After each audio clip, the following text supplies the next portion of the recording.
of 7 was the only bread earner of the family in Mirpur Khas district of Sindh. Another such tragic death is waiting to happen in Pakistan any moment, in need to procure wheat. Food crisis in Pakistan is so severe that the government has banned interstate import of wheat. Balochistan is the worst hit. हमारे साथ 2 लाख बोरी का वादा किया और जो पहुंच भी गया अक्टूबर में उस मीटिंग की बुनियाद पर, और हमारे साथ टोटल 5 लाख बोरी का जखीरा था सितंबर से, और हमारे डिपार्टमेंट ने 5 लाख बोरी 4 महीने तक फ्लोर मिल मालिकान को जो हमारे जरूरत थी हमने पूरे बलूचिस्तान के हर जिले तक पहुंचाई। 85% हमारा दारो मदार जो है इस मुल्क का वो पंजाब और सिंध से गंदम होता है, बलूचिस्तान से नहीं होता है। तब भी उन्होंने हमारे इस गंदम को बंद करके हमारे लोगों पे आटे की जो पाबंदी लगाई, इससे हमारे बुरान और शिद्दत इख्तियार कर गया। Despite an SOS sent by Balochistan to the Pakistan federal government, no consignment of wheat has reached the province. Balochistan's annual wheat consumption is 10.52 million bags, and it needs 1.2 million bags every month. Different state governments like Sindh, Balochistan, Punjab are struggling because wheat prices are skyrocketing and have become unaffordable for a common man in Pakistan. Media reported that with the wheat prices hitting 5,000 rupiah per mon, the flour rate has risen to 150 rupiah per kilogram in Rawalpindi's open market. A 15 kilogram bag of wheat is being sold at 2,250 rupiah in Pakistan's Punjab province. This has left people running after government subsidized wheat distribution. The real villain for this skyrocketing price is the fall of the Pakistani rupee in the international market. Hit by an unprecedented economic crisis, Pakistan has been pushed off the brink by the floods of last summer. So my heart broke when I saw firsthand the utter devastation of last summer's floods. No country deserves to endure what happened to Pakistan. Pakistan's Prime Minister is begging for the international community to provide them with much needed relief to survive. It is clear that Pakistan's ability to recover from the colossal flood disaster, to restore critical infrastructure and revive a rapid economic growth will hinge substantially on the speed of these actions. And the most important link in this chain will be financial resourcing. If that gap continues to obstruct our recovery and minimum resilience needs, the results may be too catastrophic to imagine. Countries are being asked to chip in to help Pakistan pull together an estimated $16.3 billion. Because Pakistan is about to sink without a trace. On 6th January, Pakistan Central Bank's foreign exchange reserves plummeted to an 8-year low of over $5.5 billion. Since the Shehbaz Sharif government came to power in April 2022, it has been non-stop turbulence in Pakistan, internal turmoil, and a country that's grappling not just with the after effects of the pandemic, but a gargantuan internal economic downturn. The country doesn't even know it's going to be able to fight its way out. A distracted political system has meant the problem has been ignored for far too long, and now it's simply collapsed on Pakistan.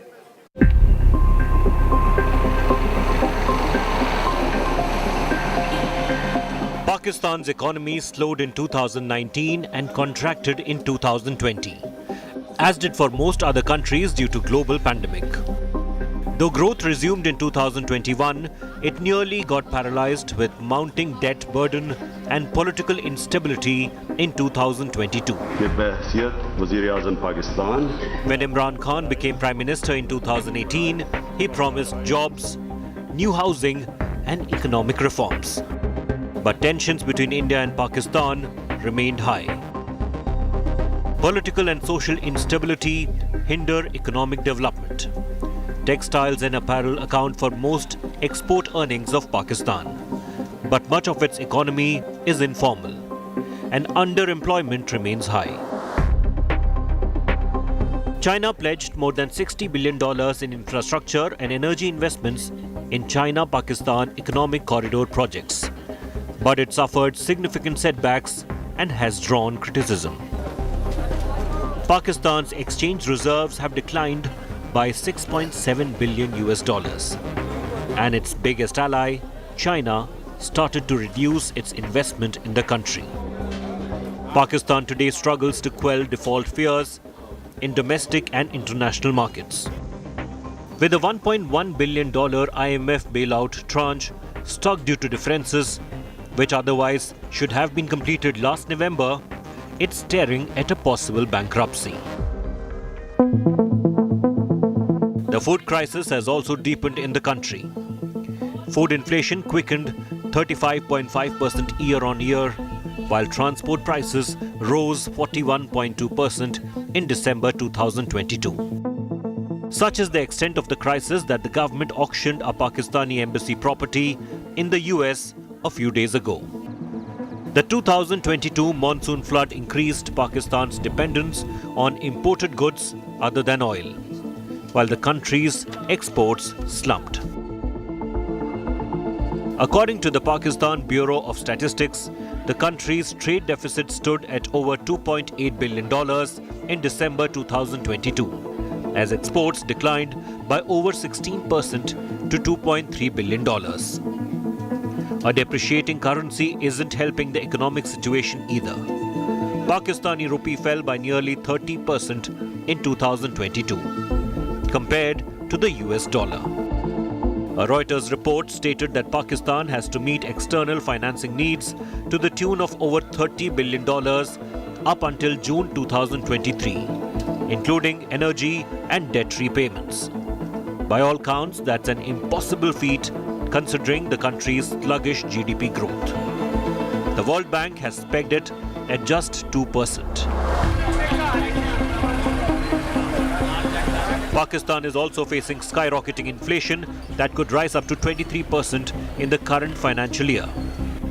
Slower growth and rising inflation could prove to be a dangerous combination for the nation, as getting a job would be harder and harder for its population. The World Bank, in its annual debt report published recently, estimated that Pakistan's total external debt was at $130.433 billion by 2021. The country has to pay $33 billion debts by 2023. Steve Hank, professor of applied economics at Johns Hopkins University, in a tweet on 14th October last year said, Pakistan was on the brink of a debt default. Its sovereign bonds, he said, lost more than 60% of their value in 2022. China is Pakistan's largest bilateral creditor, with outstanding loans of $14.5 billion. Only the Asian Development Bank at $14 billion and the World Bank at $18.1 billion have comparable amounts owed to them. Pakistan also owes $8.77 billion to commercial banks, which includes banks from West Asia and 3 Chinese lenders: the Bank of China, ICBC, and China Development Bank. All 3 of them are state-owned banks. Between 2016-17 to 2020-21, the 3 Chinese lenders extended short-term loans worth $11.48 billion. It is not clear how much of this amount is still outstanding. Pakistan pays a higher rate of interest to China and its banks compared to ADB and World Bank. While the loans from the latter to international financial organizations are for 25 to 30 years, and have been made at much lower rates, Chinese commercial banks are for shorter tenures of 1 to 3 years and at higher interest rates. This difference also extends to bilateral lending. Compared to other bilateral lenders, China's loan tenures are shorter and interest rates higher. Bilateral loans from Germany, Japan and France charge interest of under 1%, while for the same loans, China charges interest rates at 3 to 3.5%. Pakistan's economic crisis can be simply told as a compound fallout of mounting debt, inflated energy import costs, dwindling forex reserves, global inflation, political instability, and a sustained drop in GDP growth. For the Shahbaz Sharif government, it is now a race against time to prevent the nation from a complete economic collapse.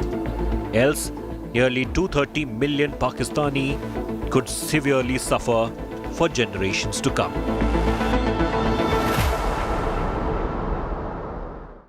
Things are in fact so bad in Pakistan that the government recently decided to cut off electricity services to save 30%. The reason? There's simply no money to pay for power and they need to keep the country afloat to meet their international commitments. That's how bad things are in Pakistan. Imagine if you need to cut off electricity to commercial establishments just to stay afloat.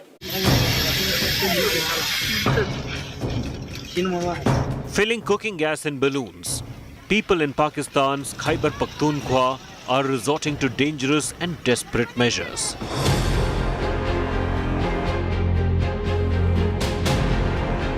For the cash-strapped nation with no natural supply to homes, an unprecedented economic crisis looms, facing free fall in essential items and expensive energy imports. In a recent announcement, the Pakistan government has now ordered malls and markets to close by 8:30 p.m. Wedding halls to shut by 10 p.m. Sharif government has also ordered all government departments to reduce electricity consumption by 30%. Half of the street lights across the country will remain on alternate days. Nightmare for summers, as even production of energy in efficient bulbs and fans will be banned from February. भर में मौजूद तमाम शादी हाल जो हैं 10 बजे जो है वो बंद हो जाएंगे इंशाल्लाह। मार्केटें जो है वो 8:30 बजे जो है वो बंद हो जाएंगी। इस पॉलिसी से इस शादी हाल, रेस्टोरेंट्स और मार्केटों के ये अगर टाइम ऑब्जर्व हों तो 62 अरब रुपए की बचत होगी।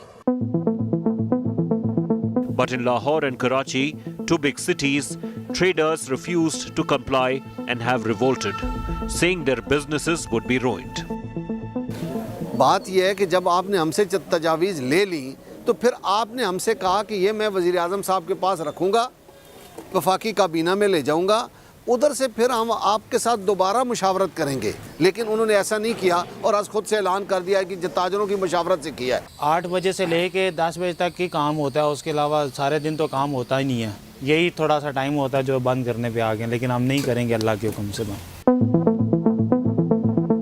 Pakistan's foreign exchange reserves barely cover a month's worth of imports, most of which are accounted for by energy purchases from abroad, with funds expected under an IMF program having been delayed. Pakistan's total liquid foreign exchange reserves stood at $11.7 billion to $5.8 billion with the central bank as of last month, having fallen 50% in 2022. Pakistan struggles to quell default fears in domestic and international markets, with $1.1 billion IMF bailout tranche stuck and delayed. Inflation being forecast to stay high between 21 to 23% in 2023. Recent floods caused economic losses of over $30 billion, and the country's debt has jumped to a record high of 60 trillion Pakistani rupees. Pakistan owes 30% of foreign debt to China. This means political slavery to dictatorial communist regime. Having already rented off diplomatic properties to fill coffers, the situation is only going from bad to worse. Bureau Report, India Today. As always in Pakistan, the internal strife, turmoil and near civil war through 2021 and 22 is because of a political system that has been looking only after itself. A venal political cat and mouse between the Sharifs and Imran Khan's party, internal turmoil drummed and fueled by greedy politicians too selfish to look beyond their own near-term political interests, has meant the country has in so many real ways gone to the dogs. From energy to the availability of essential items, this one is at every Pakistani politician's door. The words crisis and Pakistan became increasingly synonymous in 2022. It was the year of crisis as floods inundated the country, leaving millions homeless in an environmental crisis. The country's economy was in near paralysis from debt and inflation. And those who are supposed to find the remedy, the politicians, were fighting a bloody battle that wasn't restricted to its parliament, but spilled over to the streets of the country. PTI chief Imran Khan's rule has been dotted with controversy since day one. While some allege that he was a puppet of the Pakistani army, others blamed him for being a stooge of his overly spiritual wife. In March, Pakistan's opposition united under the second generation of the political stalwart families of Bhuttos and Sharifs and called for Imran to resign. Shahbaz शरीफ साहब ने बड़ा सही और statement spirit में challenge दिया है वज़ीर आज़म साहब को कि वो इस्तीफा दे. The former cricket star turned Prime Minister, elected in 2018, was cornered due to the economic crisis and an increasing fallout with the country's powerful military. Imran Khan, after being selected, was rejected. किसी आज़ाद मुल्क के लिए जिस तरह की हमें message आई है, ये है तो प्राइम मिनिस्टर के खिलाफ ही सिर्फ, लेकिन ये हमारी कौम के खिलाफ है.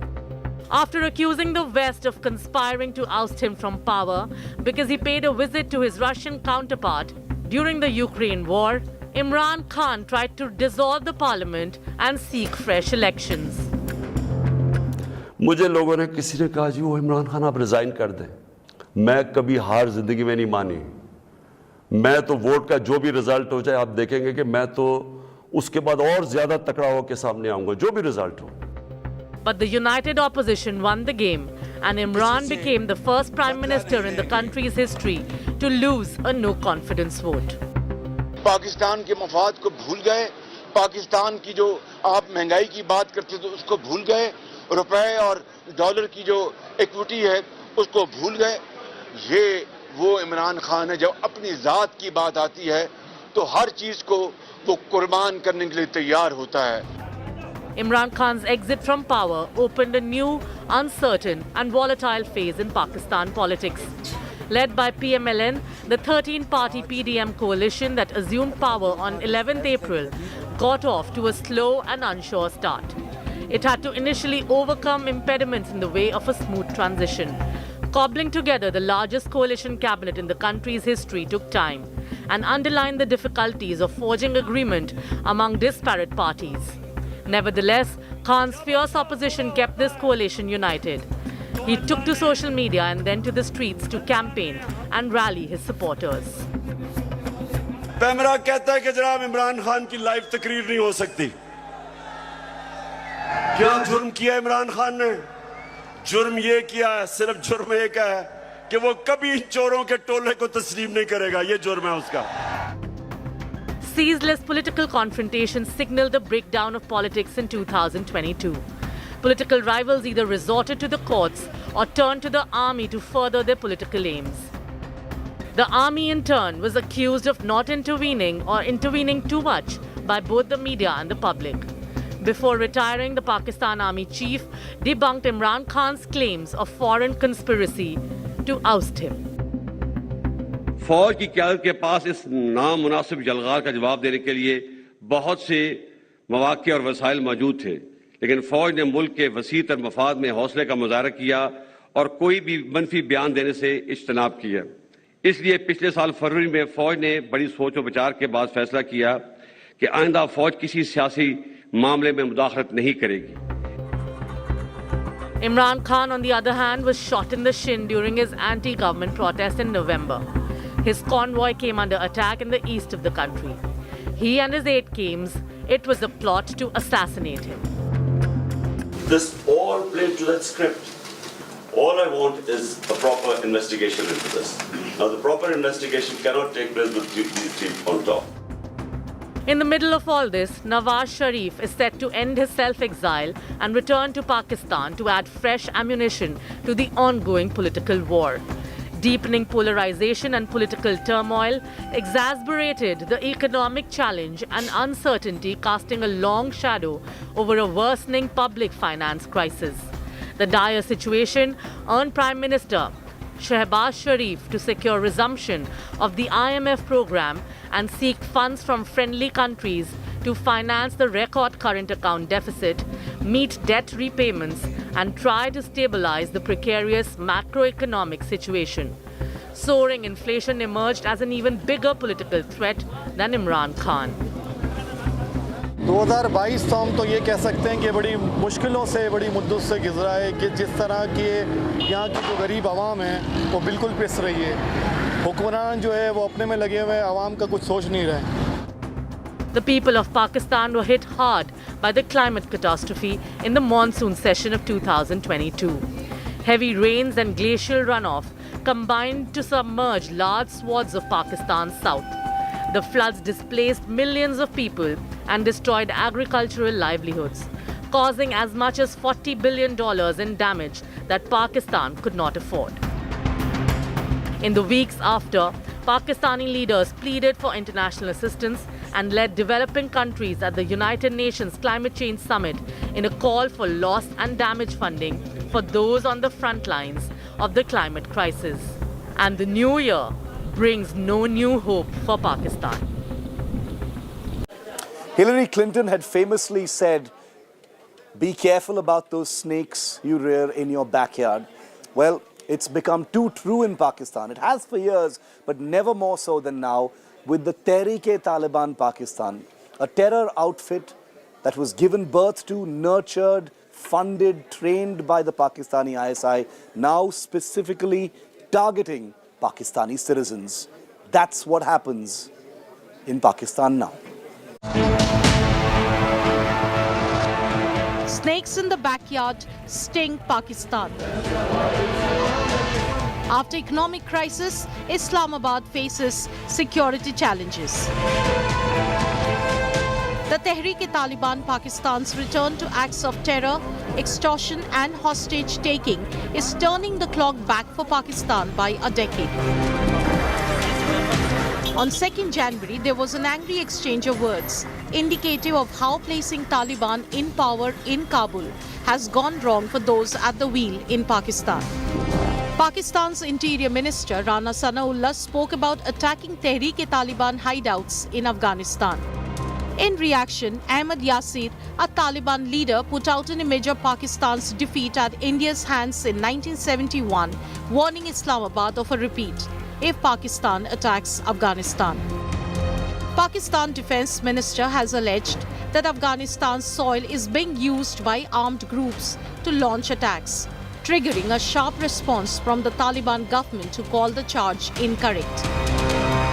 The Tehreek-e-Taliban has issued threats to the Shehbaz Sharif government, accusing it working for the Americans. It has asked PM Shehbaz Sharif and Foreign Minister Bilawal Bhutto to review their policy against them. Ever since the Taliban got a hold on Afghanistan, Pakistan has witnessed a sharp rise in terrorism incidents.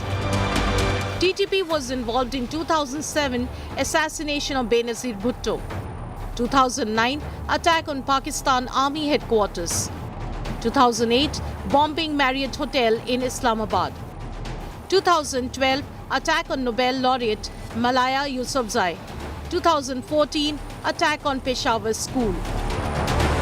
Pakistan, which nurtured the Tehreek-e-Taliban Pakistan to use it as proxy force in Afghanistan and India, is now getting a taste of its own medicine. Bureau Report, India Today.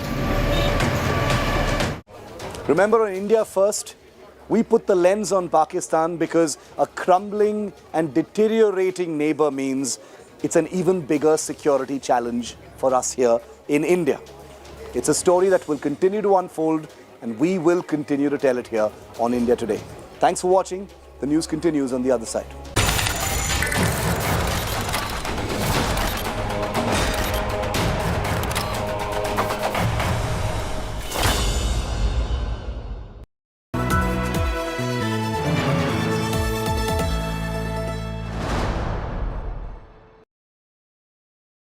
It's 2023, and India remains the sole shining star in the global economy. So what lies ahead as the Modi government prepares its last full budget before the 2024 general elections? Join the biggest names in business journalism, decoding the jargon with the biggest newsmakers. From the most credible, in-depth analysis of Budget 2023, turn into Modinomics 2023 through the month. Only on India Today and Business Today Television, gold standard of business journalism.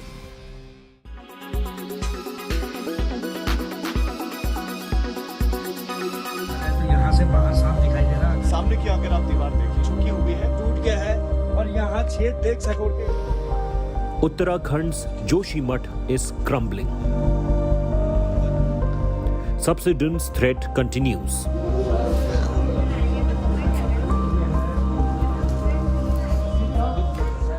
Houses that are unsafe are being marked in red paint by the administration.